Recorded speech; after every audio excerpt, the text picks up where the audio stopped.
Y'all, we are on our way to dinner. This is the first time I told Jason, this is like one of the few times ever where we come into town and like try to go somewhere. Like as a plan. As opposed to just ending up somewhere. But we're about to go to dinner. Say hey to the boys as they get their first luxury meal of this pregnancy.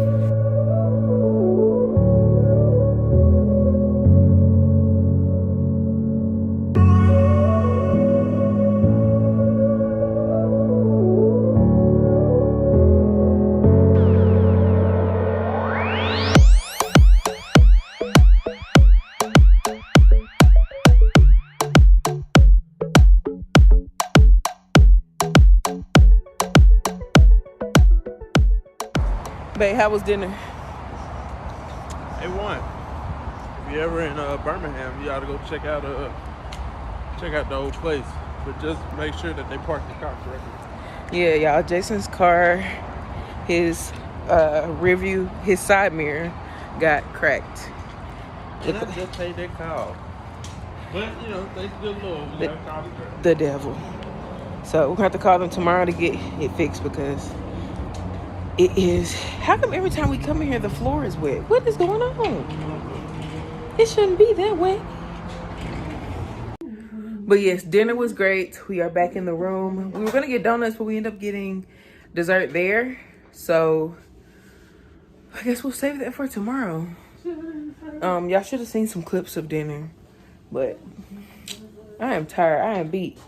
I feel like they put a little lickety liquor in my mocktail. I pray to God they did not. I mean they are. If they wanna have their marital business, then I want them to live their best life. Are they open? Hi, you guys. Welcome back. It is the next morning. Today is Saturday, and Jason and I were being very lazy this morning, so we did not make it to breakfast. So we're just running through. You full? I'm now. Are you now? I want number 2.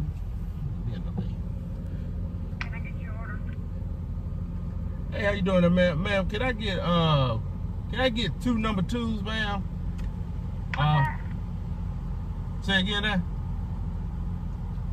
I said, what was that you wanted? Can I get 2 number 2s? What's the drink for those? Orange juice for both. You know, Jason always waits till we get to the window. Always? He does. Always is usually. Always is usually always He gets to the window, thank you, man. and then he takes his wallet out and struggles to take out his card, There you go. and we have to wait, and they have to wait for him Thank you. every time. Like right now, my guy can't keep up. This is y'all's. Please feel free to share your opinion.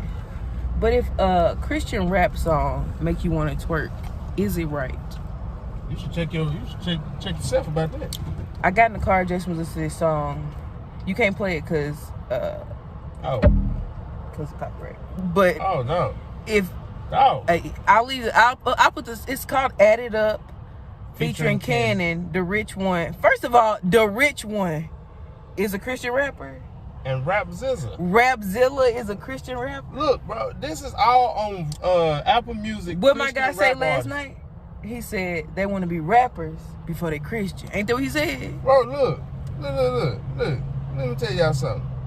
First of all, this is a good jam. You know what I'm saying? This is a good joint. You know what I'm saying? Now Cannon on here. Now Cannon, yeah, that Cannon right there. The Rich One. Duh. D-A. Make sure y'all type in duh.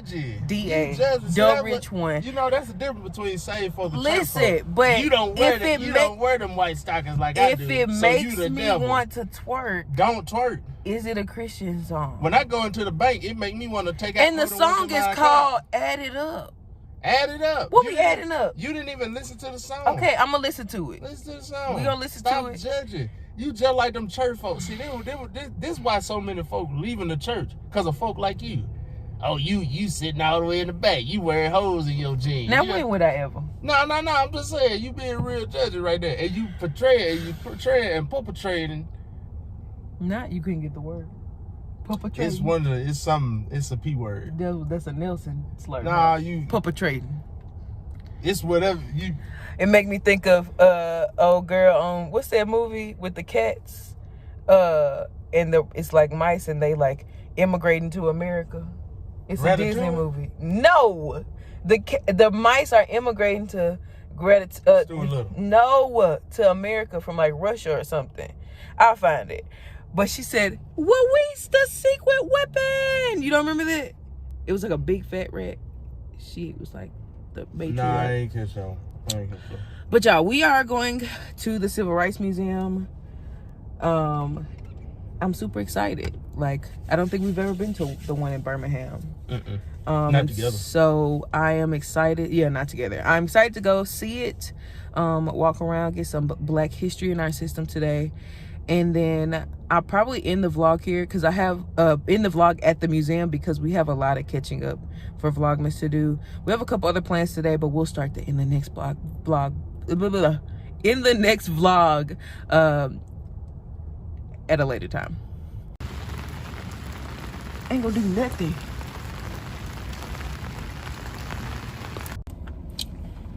I think that was very insightful. It was. I did not know about A.G. Gaston. I did not know about him. I'm glad I got that book and everything so I can read up on him. But that's cool. It's fun. It's always fun to me when you go, like people think civil rights and all that, and you know, social injustice and all this stuff. Oh man, that's a back then type of thing, because you know, you go into these places and you see it on walls and stuff, but there are literally people walking around who can recollect times where, you know, white and, you know what I'm saying, white water fountains, color water fountains, and you just sit back and you think, and now they get to live in both of those worlds. They get to live in, man, a world where at one point in time having a Black mayor was unheard of, and they lived to see a Black president. And I think for me, when I was just reading through all this stuff, it's like, it's important that, because one day those pictures are gonna be a lot older, like the next generation, you know what I'm saying, they always gonna hear about Martin Luther King and everything else like that, but with every generation, history builds upon itself.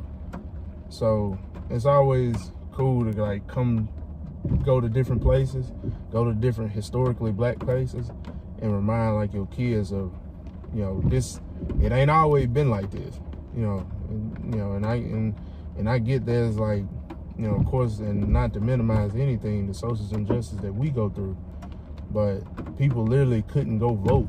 They were literally, in one of the videos, they said, how much sand is in a seashell? Like, bro, who knows that? However many your mama brought here. How much? How many bubbles on a bar of soap? None if you taking the bath because you stink. Cause like, bro, and you think, but that speaks so much to the resiliency of Black folk. But you know what's crazy? You always hear about, like, that's what shook me.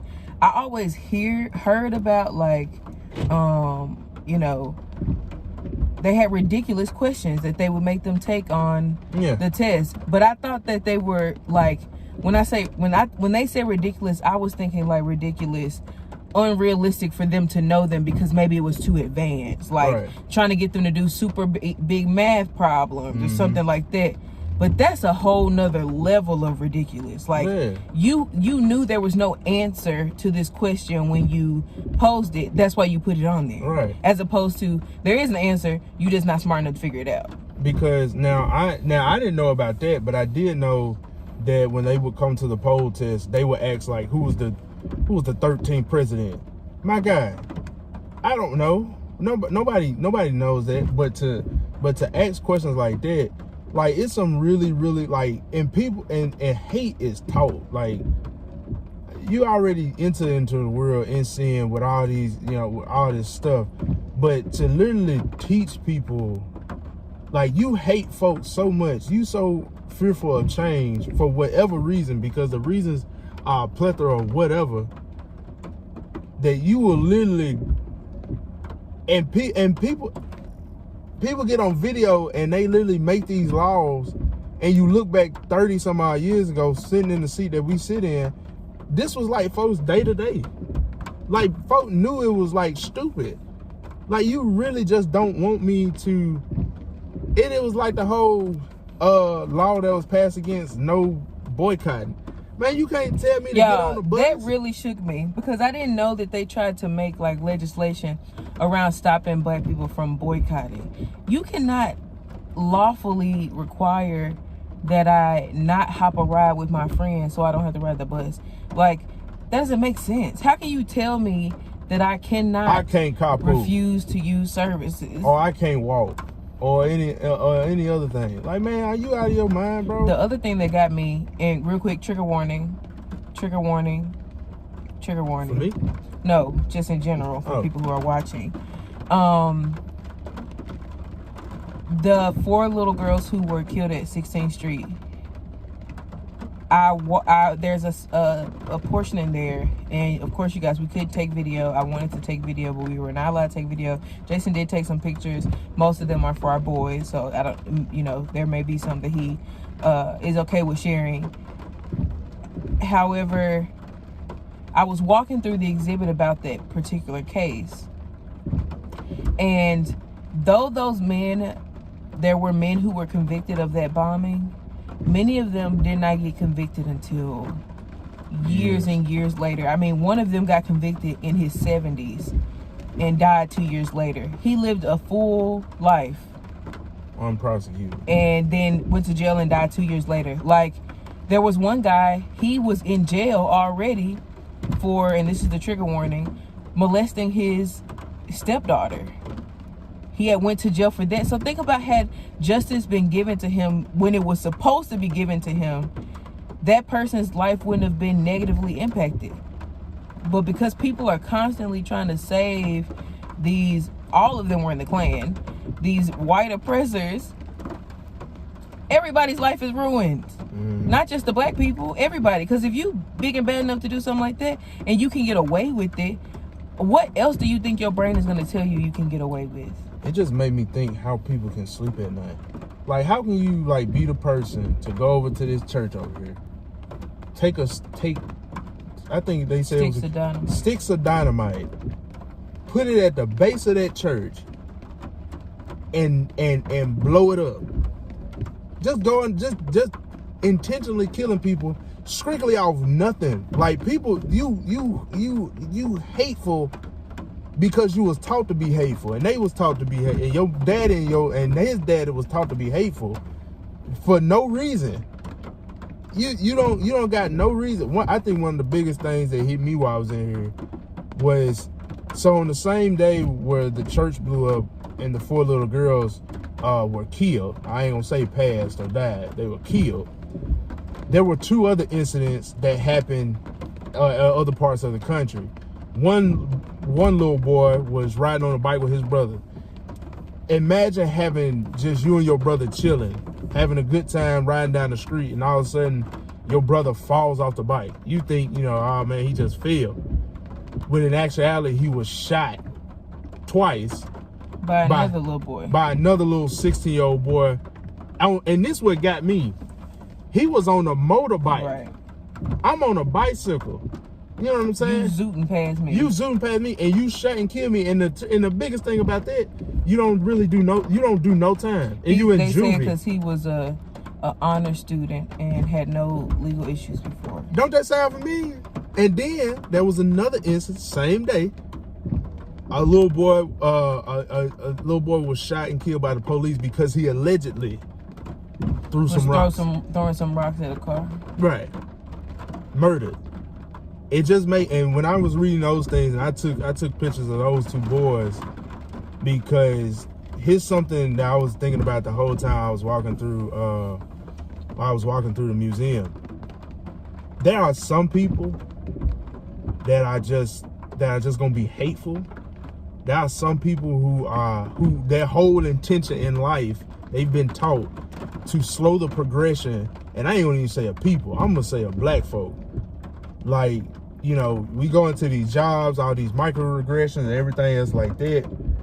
And some people's sole purposes are to stop you from doing what you want to do. There's a lot of there's a lot of history in this museum about first mayor in Birmingham, all these other things. You can't stop me, but you can slow me down. And I was thinking about that the whole time, like even going through the grad program, when you really take perspective over, you get to go to this grad program, ain't nobody stopping you from going to this grad program. Like you get to do a whole lot more than people back in the day, and they succeeded. You know, we hear about, like, you hear about Black Wall Street, but you also got I think it was 3rd, 4th, 6th Avenue, 16th Avenue, that were very, very much booming areas for black folk in Alabama. You got people like A.G. Gaston that I had never heard of before today, who was the black entrepreneurs of all black entrepreneurs.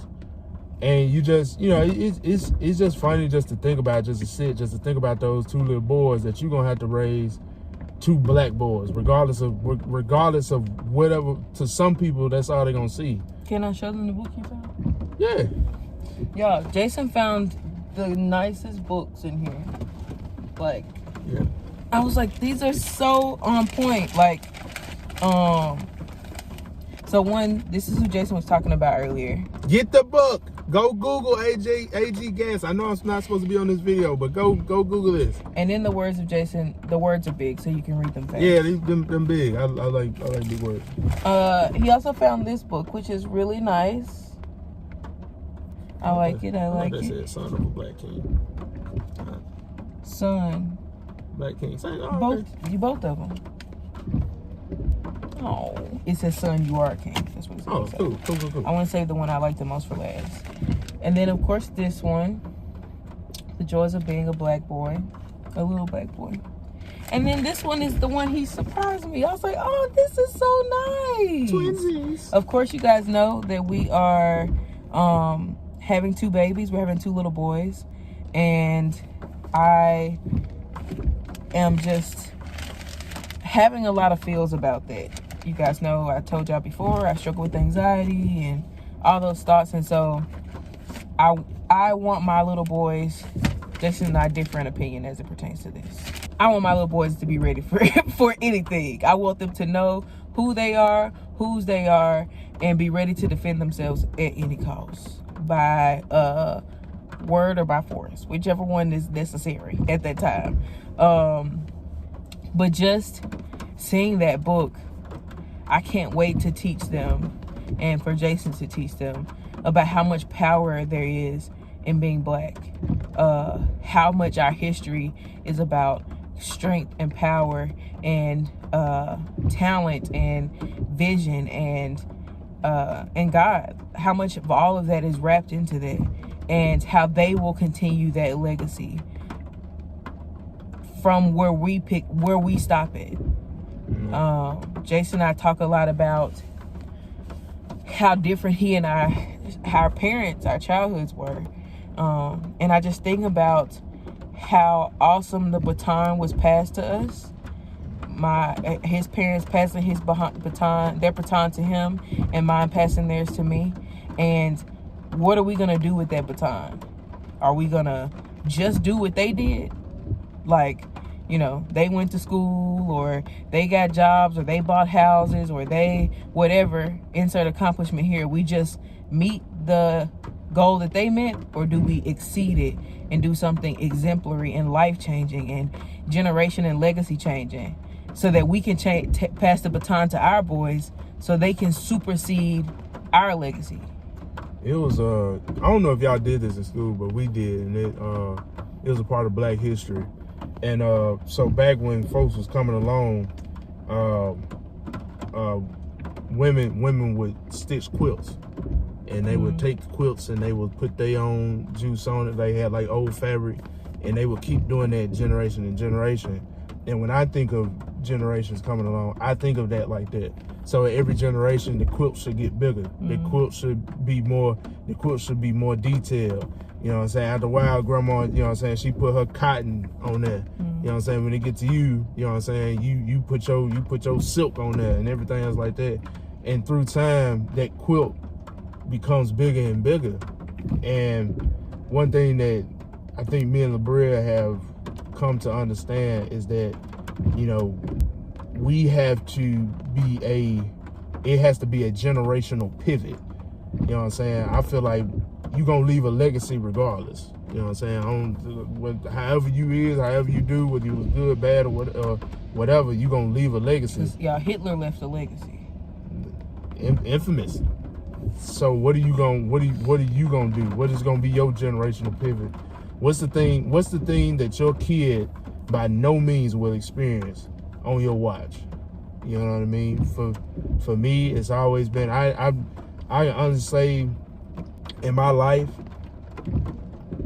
I've been given every opportunity. You know, I've worked hard for them as well too. But, you know, for me, it's always been that hurdle. You know, the new age thing is generational wealth. You know what I'm saying? But if you got generational wealth but ain't got no generational health, I don't know what you're gonna do. So it's always it's been that for us. But seeing those books, and you know, even walking through these halls, it made me think more and more about my sons and how important my job is as a dad. Not to only teach them how to work hard, but teach them, you know what I'm saying, where you come from, you know, what you built from. Because, you know, I say this, you know, with my chest poking out, you know, black folk built different. You know what I'm saying? We just is. And, you know, it's all good. It's all good. Yeah, we're gonna end this Vlogmas here. Like I said, we're playing catch up. We are going to do a couple other things, and that'll be in tomorrow's Vlogmas. So please stay tuned. Check in. Until next time.